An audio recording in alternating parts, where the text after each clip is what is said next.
Hello defence aspirants, कैसे हो यार। देखो, बहुत सारी चीज़ें हैं जिस पे आपको वीडियोस प्रोवाइड कराई जा सकती हैं एएफएसबी से रिलेटेड। उसीलिए आज की जो एएफएसबी की जो डिटेल्स आपकी हैं वो एएफएसबी गांधीनगर की हैं, है ना। ये डिटेल्स आपकी as a conference out candidate की है, जिन्होंने बहुत सारी चीज़ें एक्सपीरियंस की। वो अपना एक्सपीरियंस शेयर कर रहे हैं वाया ऑडियो कॉल, ठीक है ना। और इसमें हर एक चीज़ आपको जानने को मिलेगी, स्क्रीनिंग तक का, स्क्रीनिंग के बाद का उनके अपने पर्सनल एक्सपीरियंसेस जानने को मिलेंगे, ठीक है ना। और मैं ये जानना चाहता हूँ फ्रेंड्स कि यार आप लोगों को मतलब जो वीडियोस हम मैं प्रोवाइड कराता हूँ उसमें और एक्स्ट्रा क्या मतलब आपको वांट होती है कि यार ये चीज़ भी होती ना तो बेटर होता, ठीक है ना। तो यार ये चीज़ें मुझे बता दो एक बार, है ना। तो वो चीज़ मैं ट्राई करूँगा ऐड ऑन करने की, ठीक है ना। बहुत सारी वीडियोस आप लोगों को और भी वेट कर रही हैं, ठीक है ना। इसके बाद बैक टू बैक वीडियोस आपके पास आती रहेंगी, ठीक है ना, जो कि आगे और कॉन्फ्रेंस और वीडियोस ज़्यादा इंपॉर्टेंट होती हैं। तो उनके लिए तो मैं पूरी तरीके से ट्राई कर रहा हूँ कैंडिडेट से कांटेक्ट करने की। कुछ कैंडिडेट से कांटेक्ट भी है जिन्होंने अपना कंटेंट मुझे भेजा हुआ है, उस पर काम चल रहा है, वो भी आप लोगों को प्रोवाइड कराऊंगा। जैसे कि ये वीडियो का जो कंटेंट आपको मिलेगा ये कुछ मंथ्स पहले का है ना, जो कि आपको मैं अभी अभी कर रहा हूँ क्योंकि बीच में वीडियोस आ नहीं रही थी, बट ये मुझे लगा ये बहुत इंपॉर्टेंट होगा आप लोगों के जानने के लिए, इसीलिए मैं ये वीडियो आपको बना के अभी कंटेंट बना के दे रहा हूँ। क्योंकि इसको आप लेटेस्ट ही मान सकते हो, क्योंकि ये अभी के सिनेरियो में ये सारी चीज़ें चलती जा रही हैं। और जो कैंडिडेट्स कॉन्फ्रेंस तक जाते हैं उनके एक्सपीरियंसेस, है ना, और कोई ऐसा पैटर्न तो पूरा बदल नहीं गया है, तो आप लोगों को डिटेल्स तो वही सारी मिलेंगी, है ना। तो इन पे फोकस करना और यार चैनल को ज़रूर सब्सक्राइब करना और अपने फ्रेंड्स में यार ये वीडियोज़ ना शेयर ज़रूर करते रहा करो, क्योंकि उससे ही मेरी रीच, चैनल की रीच बढ़ेगी और कैंडिडेट्स मुझे मिलेंगे और डिटेल्स मुझे मिलेंगी, वही आपको मैं शेयर करूँगा, ठीक है। और लाइक तो बनता ही है, कमेंट करके बताया करो यार कि कैसा लगा, क्या लगा। अगर अच्छा लगा तो कह दो कि हाँ अच्छा है, सही है। कुछ अगर कुछ गड़बड़ लगे कि यार ऐसे नहीं ऐसे, तो कमेंट में वो चीज़ें बता दो। तो मुझे पता तो चलते नहीं है, आप वीडियो देख लेते हो फिर छोड़ देते हो, यार ऐसे नहीं होता ना यार। तो प्लीज़ इस चीज़ पर आप करो। बाकी आप लोगों का सपोर्ट पूरी तरीके से बना हुआ है, उस पर मुझे बहुत अच्छा लगता है ये, ठीक है ना। तो चलो अभी उनकी ऑडियो कॉल आप सुनो, है ना। बहुत अच्छे तरीके से उन्होंने बताया हुआ है, एंड थैंक्स टू हिम कि उन्होंने टाइम निकाल के ये सारी चीज़ें करी हैं, ठीक है। चलो ठीक है, नेक्स्ट वीडियो पे मिलते हैं। जय हिंद यार। हेलो भाई, गुड मॉर्निंग तुमको, तुम्हारे सारे व्यूअर्स को।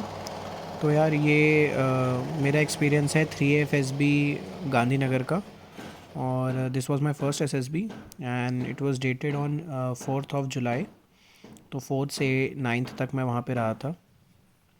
तो मेरा यार पूरा कॉन्फ्रेंस आउट तक का एक्सपीरियंस है, तो वो मैं आप लोगों को बता देता हूँ कि मैं सबसे पहले क्या था। मैं on 3rd of July I reached Ahmedabad. फिर वहाँ से मैंने, जो वहाँ की गवर्नमेंट बस चलती है उधर से तुरंत आपको आराम से मिल जाती है, तो वहाँ से मैं गांधीनगर आ गया था अहमदाबाद से। और वहाँ पे मैंने एक होटल ढूंढ ली थी, जो वो GIDC एस्टेट है AFSB गांधीनगर का, उसी के पास में मैंने एक होटल ढूंढ ली थी जिसमें सुबह दिक्कत ना जाए, तो वहाँ पे आराम से मिल जाती है। उसके बाद 4th ऑफ जुलाई को हम लोगों को रिपोर्ट करना था, तो मॉर्निंग में 6 साढ़े 6 बजे रिपोर्ट करना था। तो जब मैं सुबह गया था, पहुंचा था वहाँ पे 6 बजे, तो अराउंड 200 to 180 कैंडिडेट्स थे वहाँ पे जिन्हें रिपोर्ट किया था। एंड वहाँ पे मैं बता दूँ कि there are 3 main documents which you have to carry: Aadhaar card, admit card and covid. Like आपको डॉक्यूमेंट सारे लेके जाने हैं, बट ये तीनों चीज़ें आपके हाथ पे होना चाहिए when you have to report on the gate. उसके बाद वहाँ पे हम लोग जब पहुँच गए, तो हम लोगों को, उन लोगों ने सब डॉक्यूमेंट चेक हो गए जब, ये आधार कार्ड, एडमिट कार्ड और कोविड-19 सर्टिफिकेट। उसके बाद हम लोगों को चेस्ट नंबर अलॉट हुए। पहले तो they segregate in you into 3 basis, which is those candidate which are previously conference out, and those candidates which are freshers, and the one who are not fresher but are screen outs. तो उसके बाद don't mind भाई, पीछे construction की आवाज़ आ रही होगी आप लोगों को। तो ये 3 उसमें सेग्रीगेट कर देते हैं कैंडिडेट्स को। उसके बाद हम लोगों को वहाँ पे ब्रेकफास्ट दिया गया था, एंड उसके बाद हम लोगों की first phase of testing start हो गई, which is the screening and मतलब विच इज़ स्क्रीनिंग। तो स्क्रीनिंग के अंदर मैं बता देता हूँ बस ब्रीफली कि 2 टेस्ट होते हैं, which is OIR and PPNDT। तो OIR के अंदर भी OIR 1 एंड 2 होता है। तो OIR 1 जो होता है उसमें क्वेश्चंस थे which contained mirror images, analogy, time and distance का एक आध क्वेश्चन था, एंड कंडीशंस वाले क्वेश्चन रहते हैं, तो 15 से 17 मिनट मिले थे एंड 25 to 30 क्वेश्चन थे I think. Second was OIR 2। तो OIR 2 में shapes, pattern and number analogy ये सब के क्वेश्चंस थे एंड 18 मिनट इसमें भी करीब मिले थे, इसमें भी 25-30 क्वेश्चंस। तो ये हो जाने के बाद हम लोगों को बाहर ले गए, एक हॉल में हुआ था ये वाला, फिर वो हॉल से बाहर ले गए। उसके बाद हम लोगों को नेक्स्ट टेस्ट के लिए वापस हम लोगों को बिठाया गया, विच वॉज PPNDT। तो PPNDT में जब हम लोगों को हॉल में बिठाया गया तो first the whole batch was shown the common picture of a girl, a mid aged women, mid aged man था उसमें, एक गर्ल थी, दो neutral gender looking like patients थे जो कि ऐसे बिस्तर पे लेटे हुए थे और उन लोगों को ऐसे ड्रिप लगी हुई थी। तो इस टाइप का एक सिनेरियो दिखाया गया था हमें। Picture was hazy. तो उसमें स्टोरी हम लोगों को लिखने के लिए टाइम मिला। उसके बाद हम लोगों को बोल दिया था पेन्स डाउन एंड फिर हम लोगों को सबको उस हॉल से नीचे लेके आ गए बाहर एंड देन 14 to 15 पीपल का एक ग्रुप बनाते हैं उन लोग, ऐसे 15-15 लोगों का ग्रुप बना के उनको डिस्कशन टेस्ट के लिए लेके जाते हैं। तो उस रूम में बिठाया था, देन वहाँ पे हम लोगों से डिस्कशन शुरू करवाया गया। हम लोगों को पहले ये बोला कि आप सब अपनी अपनी इंडिविजुअल स्टोरी बताओ। सो मेरे साथ ये लकी था कि मतलब खैर आपको सबको अपने अपने हिसाब से उसमें करना ही पड़ेगा कि चाहे आपको पहले उठवा दें या चाहे लास्ट में आपको मौका मिले। So you be prepared according to that. तो अगर आपका लक अच्छा है तो जैसे आपको हो सकता है कि आप लास्ट नंबर की सीट पे बैठो तो आपको लास्ट में स्टोरी बोलने का मौका मिले। तो जो भी अपॉर्चुनिटी मिली है ना उसका मैक्सिमम निकालना। अगर आपको फ़र्स्ट टाइम आप ही फर्स्ट नंबर बंदे हो बोलने का तो और अच्छा बोलो कि जिसमें आपकी एक स्टोरी बेंचमार्क बन जाए कि आपने जो बोला है दैट वाज वेरी फाइन।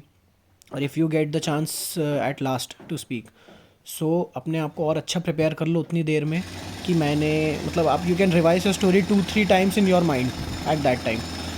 तो मैं यार ये बोलूँगा बेसिकली कि आपका जो स्क्रीन इन होने के चांसेस होते हैं that is more on your PPNDT than compare to OIR, because OIR जो होता है that has an equal importance in your selection, in your recommendation. But वो जो तुरंत स्क्रीनिंग का जो पार्ट रहता है उसमें उस समय तक शायद आई डोंट थिंक सो OIR पूरी तरीके से चेक हो गया होता है। तो शायद OIR जो होता है आपका वो ओवरऑल जब आपका वो बनेगा SSB का स्कोर उसमें बहुत मायने रखता है। बट PPNDT में is your full personality show which you give. So उस समय आपकी स्क्रीन इन होने के चांसेस ज़्यादा रहते हैं। तो मैंने अपनी स्टोरी लास्ट में सुनाई थी। अच्छा एक और चीज़ मैं बोलूँगा, when ever you narrate your story always keep in mind, क्योंकि जब आपको स्टोरी वहाँ लिखनी रहती है तभी उन लोग बता देते हैं कि you have to write the story in a format of action, characters and story. कि पहले एक्शन लिखो स्टोरी का कि उसकी टाइटल क्या है। Action is some of a kind of title, कि जैसे अगर उसमें आप अपनी स्टोरी में दिखा रहे हो कि एक्शन मतलब सर्विस हुई है या किसी ने करेज दिखाया तो आप उस एक्शन का नाम रख सकते हो करेज। तो इस टाइप का एक्शन ज़रूर रखना। फिर कैरेक्टर्स जो रहते हैं वो आपको पूरे डिटरमाइन करना पड़ेंगे कि कौन कितने साल का है, और वही मेन हीरो, अगर वो मेन हीरो या हीरोइन है स्टोरी की तो you have to circle that, वो फॉर्मेट आपको मिल जाएगा। तो ये सब फॉर्मेट्स का ध्यान रखना। तो when you narrate your story always keep in your mind that you have to tell the story in this format, so that makes a good impact on your assessors. कि आप बोल रहे हो कि हाँ the action of my story is this, the character which I perceive from my story are this and then I come to my story. But या be fast and B concise while telling your story. ये नहीं कि आप जबरन में फैलाते जा रहे हो क्योंकि टाइम आपको लिमिटेड मिलेगा। So after completing this, then we were asked to come out from that room और हम लोगों को बोला कि now you can go and have lunch. After taking a lunch, उसके बाद हम लोगों को सबको बुलाया गया कि अब सबको मतलब एक कॉमन एरिया था जो उनका बाहर का असेंबली एरिया कह सकते हो, वहाँ पे सब लोगों को कैंडिडेट्स को खड़ा किया जितने थे हम लोग, और 100-200 180-200 जितने थे हम लोग सबको खड़ा करा। उसके बाद हम लोगों को बोला कि अब now the result will be announced. तो हम लोगों को रिज़ल्ट जब सुनाए थे पहले थे तो वो जो वहाँ पे जो थे वो जिनने सुनाया था सर ने, उन्होंने यही बोला था कि जब भी आपको रिज़ल्ट बताया जाएगा तो आपको अपना डेट ऑफ बर्थ और अपना नाम चिल्ला के दौड़ना है और अपना सामान उठाना है और साइड में खड़े हो जाना है। So those who name will be whose chest number will be called are the one who are selected for the second phase of testing. So उस समय सारे चेस्ट नंबर बुलाते गए। तो मेरे को पहली बार में चेस्ट नंबर 38 मिला था। जब मैं मतलब व्हेन यू रिपोर्ट समवेयर तो आपके 2 चेस्ट नंबर होते हैं जब आप when you report to the board. तो पहला एक आपका स्क्रीनिंग के पहले वाला चेस्ट नंबर होता है, जब आप स्क्रीनिंग हो जाते हो तब आपके चेस्ट नंबर चेंज हो जाते हैं। तो my chest number was 38। So chest number 38 को वहाँ पे मतलब हम लोगों के सारे चेस्ट बुलाना स्टार्ट हुए, तो जैसे चेस्ट नंबर 1 देन 5 देन 8 ऐसे करके। तो या when it was chest number 30 की जब लाइन में आ गए तो that time I was very nervous, because मेरे को लगा यार द मेन थिंग इज़ कि आप सेलेक्ट हो ना हो तो दूर की बात है, लेकिन वो कम से कम 5 दिन तो एसएसबी में रह लो। उसके आप एसएसबी खास करके अगर कोई फ्रेशर जाता है तो वो बहुत ज़्यादा प्रिपरेशन करके जाता है कि वो अपने पूरे कपड़े सही लेके जाना, और वो वाइट वाले क्लोथ्स, तो वो स्पोर्ट्स शूज़ वाइट वाले ढूंढना। फ्रेश रिपीटर्स जो होते हैं वो थोड़े लीनियंट हो जाते हैं क्योंकि उनको पता है कि यहाँ पे मतलब कैसा क्या रहता है। सो फॉर दैट 33 के बाद जब 36 पे आया तब I was very much worried, but to be honest at that time I was pretty confident कि yes I be able to convert this screening part, because मेरा अच्छा गया था नरेशन। ऑल्सो मैं एक और चीज़ बता दूं कि जो आपका ग्रुप डिस्कशन होता है पीपीएनडीटी का, उस समय ना एकदम से सब लोग बहुत बुरा तरीके से चीखते हैं, चिल्लाते हैं, मतलब सब लोग एकदम ऐसा वहाँ पे फ़िश मार्केट हो जाता है। तो उस समय always try to find the poses of people like कि जब सारे लोग रुकते हैं उस समय अपने आप को जल्दी से घुसाओ, क्योंकि कोई भी इंसान लगातार नहीं बोल सकता है। सब लोग एक समय तक बोलेंगे, उसके बाद एकदम से शोर ना रुक जाता है। So you have to pitch in your part at that time. तो मैंने इसी चीज़ का फ़ायदा उठाया था, तो ये शायद मेरे लिए बेनिफिशियल रहा। तो आप लोग भी इस चीज़ को ले सकते हो। सो आफ्टर दैट 38 नंबर चिल्लाया गया था, तो आई वॉज़ वेरी हैप्पी। मैंने भी अपना डेट ऑफ बर्थ वो चिल्लाया and we were asked to stand that side.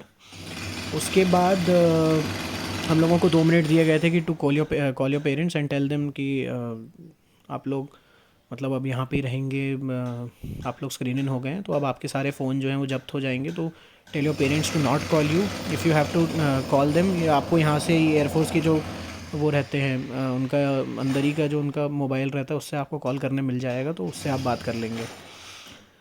तो ये हो गया था। सो जब हम लोगों को हॉल में लेके गए तो there was a count of 65 people who were screened in. 65 लोग स्क्रीन इन हुए थे। एंड उसके बाद हम लोगों को सारा डॉक्यूमेंटेशन कराया। अच्छा, वन मोर थिंग मैं बोलूँगा कि जब भी आप एफकैट क्लियर कर लेते हो, जब आप एसएसबी सेलेक्ट कर लेते हो, सो आपको वहाँ पे पूरे फॉर्म मिल जाते हैं जो जो आपको वहाँ पे एसएसबी में जमा करने रहते हैं। डॉक्यूमेंट्स जो जो लगेंगे सारे फॉर्म्स रहते हैं उसमें। सो मैं बोलूँगा बिफोर हैंड उसको फिल करके जाएँ। Even when you get the call letter like 1 month before your SSB, you get a call letter, I think 1 month, so at that time you get a call letter. In that call letter all the forms are attached with the email, so you just have to fill that form and you can take it beforehand. वहाँ पे भी आपको वो form भरवाएंगे जब आप screen इन हो जाते हो, तो ये सारे फॉर्म भरवाएंगे। बट अगर आपने पहले से सब कर लिया ना तो आप लास्ट टाइम पे पैनिक नहीं होते हो। कई बार वो बोलते हैं ये वाली चीज़ भरो, ये वाली ऐसे करो।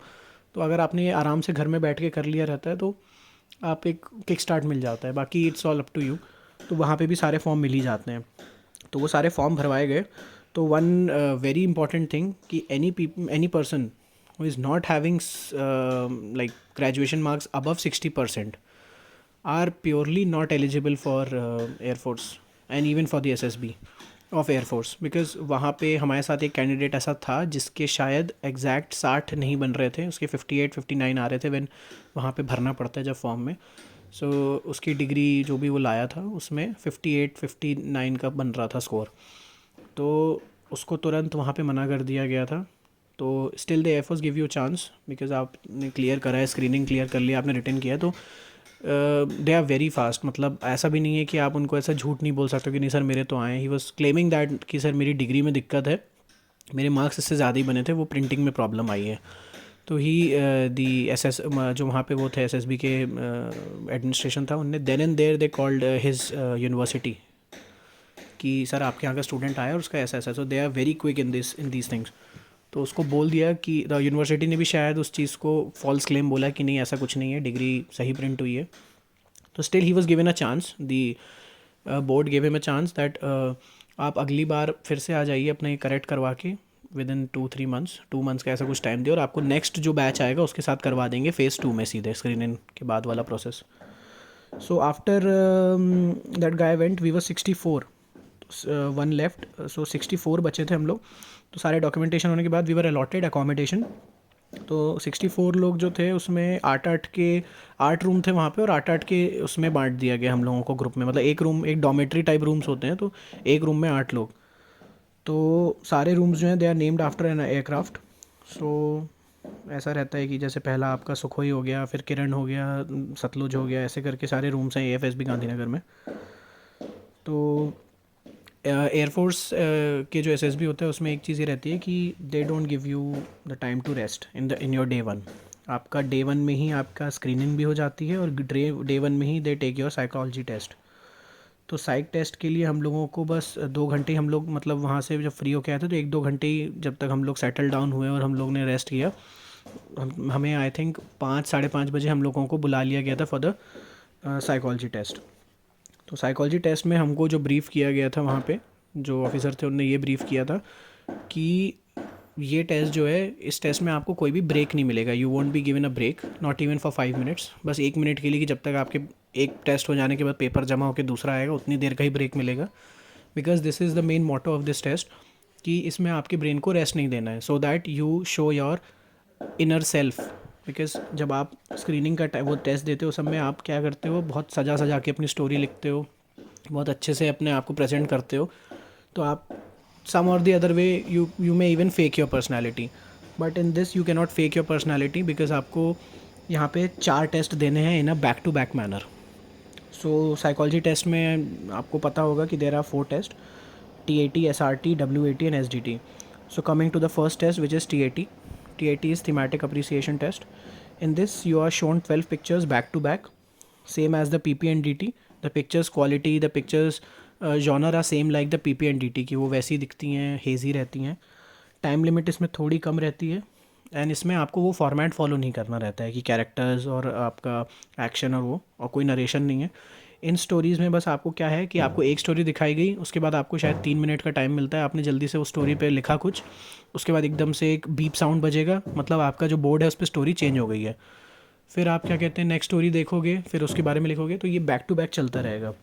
तो इसमें क्या होता है, जब आप 1 या 2 स्टोरी लिखते हो तब तो आप बहुत अच्छी लिखते हो, उसके बाद आपकी क्रिएटिविटी ख़त्म होने लगती है। तो वही उस टेस्ट का मेन जिस्ट है, कि वो उससे आपका ये पर्सनैलिटी निकालते हैं। तो ये हम लोगों को करवाया गया था। तो इसमें 12 जो स्टोरीज़ 12 पिक्चर्स होती हैं, बेसिकली होती 11 पिक्चर्स हैं। The 12th one is a blank slide on the projector. So this blank slide is basically your own story, मतलब इसमें आपको अपनी खुद से मन की एक स्टोरी लिखना है। तो PP&DT और ये जो होती है टैट, इसके लिए आप खूब प्रैक्टिस करें। There are numerous picture available on internet, आप पिक्चर्स देख के उसकी खूब प्रैक्टिस करें, तो वो वाला टेस्ट आप कम समय में कर सकेंगे। Then next is the SRT, situation reaction test. In this you are given 60 situations, and out of which I attempted 56 to 57 I think. तो साइकोलॉजी टेस्ट का ये SRT पार्ट भी अच्छा किया था। तो ये कोशिश करें कि ना आपकी कम से कम छूटें चीज़ें, और अगर जितना भी लिखा है वो भी बहुत कॉन्क्रीट लिखा हो आपने। तो ऐसा तो हो नहीं पाता है कि अगर आप कर लेते हो वेल एंड गुड, बट ऐसा कंपल्शन नहीं है कि आपकी 60 की 60 सिचुएशन हो जानी चाहिए, क्योंकि सही बात वो है कि आपको कम टाइम में आपको लिखना भी है और अच्छा भी लिखना है, तो उसमें थोड़ा बहुत छूटता है। सो सिचुएशन रिएक्शन टेस्ट में बेसिकली होता क्या है कि 60 सिचुएशन रहती हैं, और वो 2 लाइनर्स रहती हैं, और उसके आगे की उसमें 2 लाइन छूटी रहती हैं, वो you have to complete. Like for example मैं बता देता हूँ कि you went to your school and you were playing like you were there to play cricket after school and everything, and then there was a heavy rain, storm came, that's why you couldn't reach home, और उसके बाद you couldn't you are not able to go back to your home, और उसके बाद ऐसी 2 line छोटी रहती हैं। तो इसके आगे का आप क्या कंप्लीट करोगे, तो इससे ये समझ में आता है कि आप how do you deal with a situation. तो ऐसे उसमें थोड़ी ऐसी कठिन टाइप की सिचुएशंस दी रहती हैं, जिसमें वो तुम्हारा ऐसा आंसर एक्सपेक्ट करते हैं जो कि एक ऑफिसर के अंदर होना चाहिए। तो SRTs ये होती हैं। उसके बाद थर्ड है WAT। WAT stands for word association test. इसमें भी you are given 60 words for 15 seconds वो फ्लैश्ड। 60 वर्ड रहते हैं, दे वो फ्लैश फॉर 15 सेकेंड्स। एंड इसमें भी आई अटेम्प्टेड अराउंड 58 अटेम्प्ट किए थे आई थिंक। तो 60 वर्ड्स वो आपको देते हैं। तो इसमें आपको उन पे सेंटेंस बनाना पड़ता है। एक वर्ड फ्लैश किया जाएगा 15 सेकंड के लिए, उसमें आपको जल्दी से उसको देखना है और उस पर वो लिखना है। कुछ भी मतलब सेंटेंस बनाना है। अच्छा, when ever you make a sentence it should be a concrete sentence. ऐसा नहीं कि आप कुछ भी लेमैन टाइप के सेंटेंस बना दो। फॉर एग्जांपल अगर आपको एक वर्ड दिखाया गया ब्रेव, तो आप ये नहीं लिखोगे कि Ram is a brave boy, which is very layman. आपको वहाँ पे अपनी एक तो एज के लेवल के सेंटेंस बनाना है और the one which portrays your personality. So इसमें ऐसे वाले टाइप के वर्ड दिखाए जाएंगे, करेज, ब्रेव। तो इन टाइप के वर्ड्स के लिए आप ऐसे ब्रेव मतलब ऐसे सेंटेंस बनाएं जो थोड़ा अच्छा मीनिंग हो जिनका। Fourth is SDT, which is self description test. तो SDT में is basically everything about you, which is your. इसमें आपको 4 चीज़ों पे ऐसा एक तरीके का अपने बारे में लिखना पड़ता है। तो उसमें ये रहता है कि your perception for your self, आपका खुद का क्या नज़रिया है अपने लिए, वो लिखो। Your parents feedback for you, तो आपके पेरेंट्स आपके बारे में क्या सोचते हैं, उनका आपके लिए क्या नज़रिया है, वो लिखो। दैन योर टीचर्स और योर कलीग्स, जो टीचर जो आपके साथ, sorry, your teachers and your mentors, जो आपके टीचर्स या मेंटर्स रहे हैं उनका आपके लिए क्या नज़रिया है, उनका आपके लिए क्या कहना है, मतलब वो आपको कैसा समझते हैं। And your friends and colleagues, अगर if you are in job then you have to write about your colleagues feedback for you. And if you are a student and if you have been a like student or one who is not into job or something, उसको अपने friend का नज़रिया अपने बारे में लिखना है। तो ये 4 चीज़ें आपको लिखनी पड़ती हैं। तो इन चारों का तो बेसिकली वो आपको अपनी पर्सनैलिटी खुद के नज़रिए से और आपके जो बाकी एक्वेंटेंसेज और आपके बाकी अगल बगल के जो लोग हैं उनके नज़रिए से आपको अपनी पर्सनैलिटी लिखनी है उसमें। तो वन मोर थिंग मैं बोलूँगा कि ये जो चारों चीज़ें रहती हैं इसमें B very specific about your personality. Like आप अगर अपने बारे में जो स्टोरी लिखोगे, आपको पता नहीं है, आपने तो सबकॉन्शियसली अपने बारे में उसमें अलग अलग लिख दिया।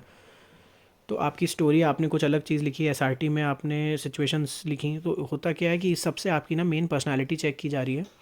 सो ऑलवेज़ रिमेंबर कि अपनी एक ही पर्सनैलिटी ही शो होए। मतलब आप एक ही टाइप के बंदे देखो, ये नहीं कि आपने in TAT and SRT you are a person who is a team guy and in your VAT and SDT it is being portrayed that you are a person who don't like to work in team. ये आप अलग से लिखोगे नहीं, but आपकी personality इससे show हो सकती है। तो be very attentive while making your sentences and like while writing your things. Now इसके बाद हम लोगों को वहाँ से बोल दिया गया कि ये टेस्ट कंप्लीट हो गया। तो ये करीबन 2-2.5 घंटे चला था हम लोगों का। 7:30 पे हम लोग वहाँ से बाहर निकले थे। 7:30 पे हम लोग को वहाँ से जब हम लोग बाहर आए तो हम लोगों को जल्दी से एक ब्रीफिंग दी गई नेक्स्ट डे के लिए। तो हम लोगों को ब्रीफिंग में ये दिया गया था कि नाउ अब साइमल्टेनियसली पर्सनल इंटरव्यू स्टार्ट हो जाएंगे कल से, क्योंकि एक दिन में सबका पर्सनल इंटरव्यू नहीं हो सकता। तो इन लोग एक एक दिन पर्सनल इंटरव्यू सबके रहते हैं, तो एक एक ग्रुप के। तो उसमें क्या होता है कि हर ग्रुप से 2-2 3-3 लोगों का, मतलब जो 8 रूम थे तो हर रूम से कोई 2 लोगों का तो इंटरव्यू रहता ही है। तो मुझे क्या पता, बहुत गट फीलिंग आ रही थी कि मेरा देखना सेकेंड डे से ही स्टार्ट हो जाएगा interview. So as told it happened कि मुझे बोल दिया गया कि और interview will be tomorrow in the 7:30 I think 7:30 in the morning. तो मैं और मेरे रूम से एक बंदा और था जिसका इंटरव्यू कल ही था, पर्सनल इंटरव्यू। तो personal interview is a 1-on-1 interview और इसमें आपके बारे में पूरा ही जाना जाता है। मतलब पूरा आपका जो इन एंड आउट है सब कुछ उसमें आपसे पूछा जाता है। This is the main part where you portray और योर होल पर्सनैलिटी देयर। तो इसमें हम लोगों को डे 2 में था, तो उसके लिए मैं बोलूँगा कि पर्सनल इंटरव्यू के लिए अब आप पहले से ही जितना प्रिपेयर करते हैं उतना करिए। वहाँ जाके तो अब आप कुछ नया प्रिपेयर कर नहीं सकते हैं। कुछ बंदे होते हैं, मेरे साथ 1-2 थे, मैंने देखा भी बाहर, जो एकदम बहुत ज़्यादा पढ़ना शुरू कर देते हैं पर्सनल इंटरव्यू के पहले, इससे पूछ रहे हैं उससे पूछ रहे हैं। तो it's very late for you if you are trying to prepare for your personal interview there. हाँ, बी इसका मतलब ये नहीं है कि you are not aware, be vigilant and aware while before giving your interview. अपने अगल बगल की सारी चीज़ों को ध्यान से देख लेना। अपने SSB का जो अकोमोडेशन जो है हॉस्टल टाइप का जिसमें हम रहते हैं उसको ध्यान से देख लेना कि उसमें क्या क्या चीज़ें हैं नोटेबल जो वहाँ पे पूछी जा सकती हैं। ऑल्सो आप वहाँ पे जिस रूम में रहते हैं, if you are staying in Sukhoi, तो आपको सुखोई के बारे में पता होना चाहिए, because they put a synopsis just on the door. जो डोर रहता है आपका कमरे का घुसने के पहले, उसके ऊपर ना एक फ्रेम लगा रहता है जिसमें वो फ़ोटो रहती है उस एयरक्राफ्ट की और उसका सिनॉप्सिस लिखा रहता है कि वो क्या है एयरक्राफ्ट, वो कैसा है। तो उसके बारे में ज़रूर पढ़ के जाएं, क्योंकि वो पूछेंगे ही आपसे, that is expected from you. तो ये सब होना चाहिए। और एसएसबी पर्सनल इंटरव्यू में और आप अलग से कुछ और प्रिपेयर नहीं कर सकते हैं, क्योंकि आप जो उनको बताओगे वो आपसे वही पूछेंगे और वो उस पर आपको क्रॉस क्वेश्चंस करेंगे और उसी में घुमाएंगे. So be very vigilant, be very attentive while filling your PIQ. PIQ आपको वो डॉक्यूमेंटेशन वाले टाइम पे भरवाया जाता है, पर्सनल इन्फॉर्मेशन क्वेश्चन आयर. उसमें आपके बारे में सब कुछ रहता है, तो वो PIQ के ही अराउंड दे विल रिवॉल्व. हाँ, थोड़ा बहुत आपकी और भी लाइफ से चीज़ें पूछेंगे, तो मतलब जो आप बताते हो उसी पे ही 2 क्वेश्चन और बन जाते हैं. तो ये होता है पर्सनल इंटरव्यू के मतलब उसमें जो सिलेबस आप मैं बोलूँ एक तरीके से. तो जब मैं गया था तो वहाँ पे हम लोगों को पहले एक जितने लोग थे 7-8 लोग थे हम लोग, जिनका था मॉर्निंग वाले बैच में, 7:30 वाले बैच में. तो हम लोगों को एक वेटिंग रूम में बिठाया गया और उसमें I think there were 4 interviewing officers. IO जो थे वो 4 थे, मतलब सब अलग अलग कमरे में बैठे थे. तो एक बार में ऐसे 3 लोगों को, मतलब एक बंदा फर्स्ट रूम में जाएगा, एक सेकंड में जाएगा, एक थर्ड में, फोर्थ में, ऐसे करके हम लोगों को भेजा जा रहा था. फिर एक फ्री होगा तो यहाँ से जो बच रहा है वो वहाँ जाएगा, ऐसे करके था. तो मेरे को रूम नंबर 1 में भेजा गया था. तो रूम नंबर 1 में there was a mid aged officer थे वो, मतलब ही वाज अराउंड 35-40 लेवल के वो थे, वो interviewing officer. So when you go there, तो मेरे को याद है मेरा interview went quite long. It was around 45 minutes. तो उसमें बेसिकली मैं ये बताऊंगा कि जो इंटरव्यू है ना उसको 3 हिस्सों में बांटा हुआ है. फर्स्ट, मतलब जैसा मुझे समझ में आया in my personal experience when you go for the personal interview, first is the relaxation session. मतलब उसमें आपसे ना ऐसे इजी क्वेश्चंस पूछे जाते हैं, इस टाइप के क्वेश्चन पूछे जाते हैं जो आप तुरंत बिना कुछ सोचे समझे आप रिफ्लेक्स में आंसर दे सकते हो, जो कि आपसे very nominal type of questions, कि जैसे हाउ आर यू, और यहाँ पे अच्छा लग रहा है कि नहीं, what was the food, tell me, मतलब about your experience here till now, इस टाइप के क्वेश्चंस. उसके बाद सेकंड होते हैं वो क्लब वाले questions. Club questions are it is about your life and all, but in these questions there is one question in which multiple questions are asked. कि वो ऐसे एक बार में 5-6 क्वेश्चंस पूछते हैं और उसको वो एक क्वेश्चन गिनते हैं. उसको ऐसे 2-3 राउंड चलते हैं, डिपेंड्स अपॉन your exam, मतलब the one who is interviewing you, and the one it depends on you also. If you are able to answer them nicely, then only he will make more tough for you. And third होता है आपका grill type का round, जिसमें वो आपको थोड़ा stress लेते हैं, कि मतलब आपसे ऐसे क्वेश्चंस पूछते हैं जिसमें आपकी बहुत अच्छी रीजनिंग होना चाहिए, क्योंकि वो आपको, जिसमें आपको ही वो उलझाते हैं. कि मतलब आप, फॉर एग्जांपल बोल देता हूँ कि जैसे अगर आप सिर्फ एग्ज़ाम की प्रिपरेशन कर रहे हैं, if you are not doing any job, तो वो बोलेंगे कि आप जॉब क्यों नहीं कर रहे हो, आप अपना खर्चा कैसे चलाते हो. तो इस टाइप के क्वेश्चन जिसमें आपको कुछ अच्छा कॉन्क्रीट आंसर देना पड़े. तो मैं अपने थोड़े बेसिक क्वेश्चंस बता देता हूँ जो मेरे से पूछा गया था. So when I entered, he first asked me कि so how are you feeling, please sit down. Before बैठने के पहले वो आपको थोड़ा सा वो देते हैं, इंटरव्यू क्या मतलब फ़्लो कैसा रहेगा, तो वैसा बता देते हैं कि this interview will be little long lasting. So वहाँ पे पानी रखा हुआ था बगल में. So there is a water glass just kept beside you. You if you want to drink it any time, you can take it without my permission, you can drink that water. And you can, हम लोगों के वहाँ पे Covid protocols बहुत ज़्यादा strict थे. Even मतलब अभी जुलाई के तक भी उनके बहुत स्ट्रिक्ट थे. आई डोंट नो अभी हैं कि नहीं है, तो अगर अभी भी होंगे सो वहाँ पे फेस शील्ड और मास्क दोनों ही बहुत कंपलसरी है, इवन द फेस शील्ड. तो मेरा भी वहाँ पे मास्क उतरवा दिया गया, and he asked me to still wear the face shield. तो वो निकाल देने के बाद he asked me questions like how was your stay till now. So I said मतलब sir it was good till now and it is being going good. क्योंकि आप क्या ही बुराई कर दोगे आप, मतलब पहले दिन ही हुआ है अभी, तो आपको it's too early to ask, even अगर कुछ दिक्कत है वहाँ तो. उसके बाद वो आपसे ये पूछते हैं कि how was your like how was your breakfast. तो मेरे पे तो इसी से क्वेश्चन एक तुरंत ही बना दिया था कि so you had your breakfast. I said yes sir. So बोलते what did you eat in the breakfast. मैंने sir I eat paratha and aloo sabzi. There was आलू सब्ज़ी, आलू करी इट वाज.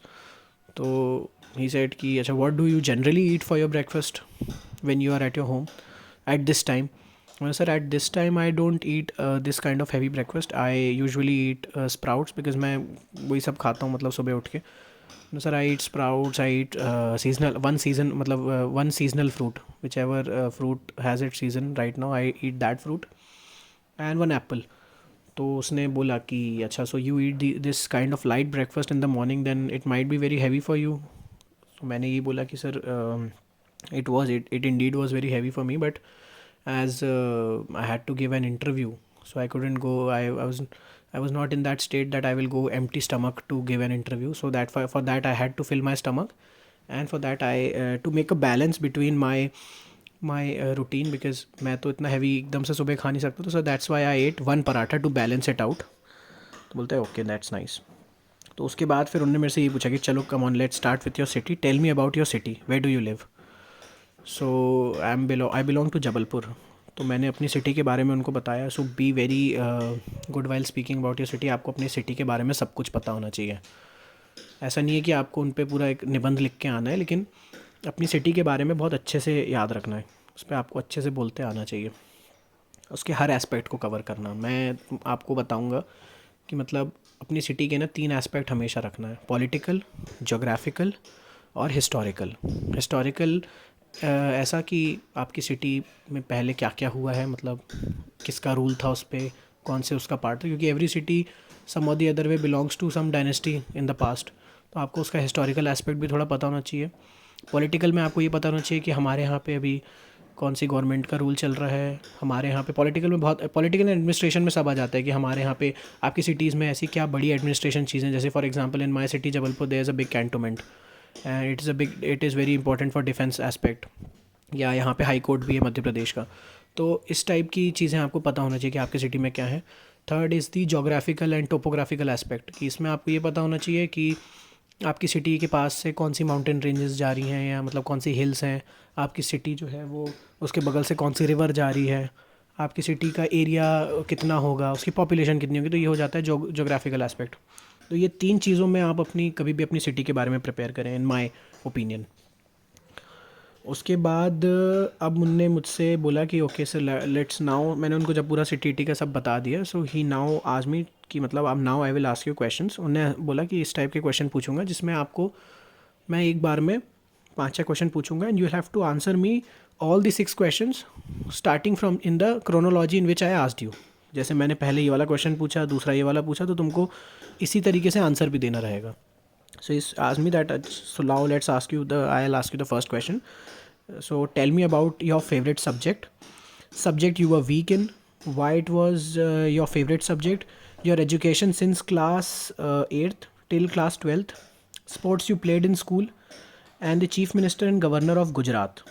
So ऐसा होता है कि वो 4 क्वेश्चन एकदम जुड़े जुड़े थे और 5वां क्वेश्चन उन्होंने एकदम ही अलग पूछ लिया कि चीफ मिनिस्टर ऑफ गुजरात और वो. तो this is to find that आप कितना अच्छे से आंसर देते हो and how attentive you are while listening it.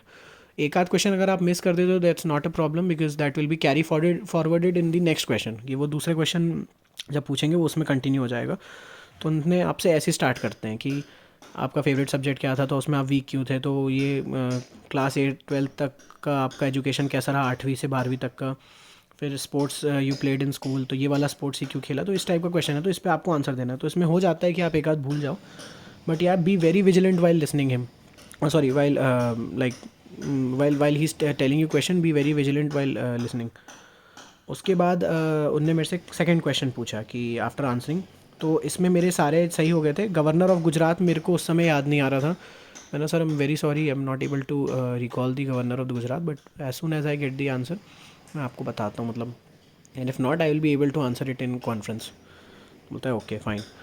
उसके बाद उसने पूछा कि why did you choose bio, because मेरा 10+2 में बायो था. तो he asked me that why did you choose bio, the teacher you hated in school, how did you improve your relation with that teacher then subsequently, and the co-curricular activities you did in school, your hobby and arts you like, why you chose hotel management as career. मेरा career HM में था, मतलब मैंने BSc hospitality किया था, तो मैंने hotel management किया था. सो उन्होंने ये पूछा कि why did you choose hotel management as career and why not national defence academy just after class 12th if you wanted to join armed forces. तो अगर आपको इसे 6 क्वेश्चन पूछे हैं, तो फिर वही है कि आपको शुरू से फिर से आंसर आपको वहाँ से देना स्टार्ट करना है कि वही मैंने बायो क्यों लिया, फिर ये लिया. तो वो इस टाइप के क्वेश्चन पूछे गए. सो इसमें मैंने पूरा अपना रीजनिंग दे दी थी जब.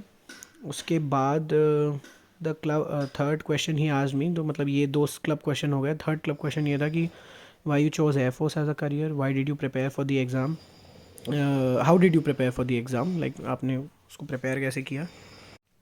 एंड देन थर्ड क्वेश्चन था कि like co curricular activities, sorry very sorry, ये वाला हो गया। हाँ, how did you prepare for the exam, why not you why not you are preparing for the combined defence service exam, and who is your role model, your friends perception for you, your perception for your best friend. इस type का question पूछा गया उनने। तो इसमें आपको खुद ही से आंसर देना है, बिकॉज़ मैं आपको अपना पॉइंट बता सकता हूँ इसमें, लेकिन फिर बात यही हो जाएगी कि सबका एक अपना मॉडल आंसर होता है, क्योंकि सबकी लाइफ अलग है, सबने अलग चैलेंजेस फेस किए हैं।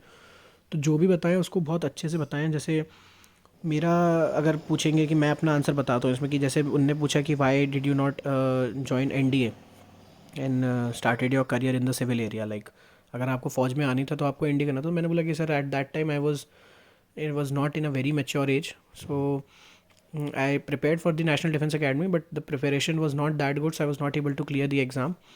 So after that I was having two options, that either to take a drop and prepare for the NDA exam again, or to like join any other course for the graduation. So I was not very confident while taking drop. I thought that I will go for the graduation, and simultaneously in the graduation I'll start preparing for the graduate entries exam.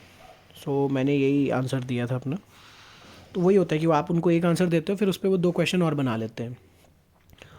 तो उसके बाद उन्होंने मेरे से club question 3 पूछा कि why you chose air force and how did you prepare for the exam, and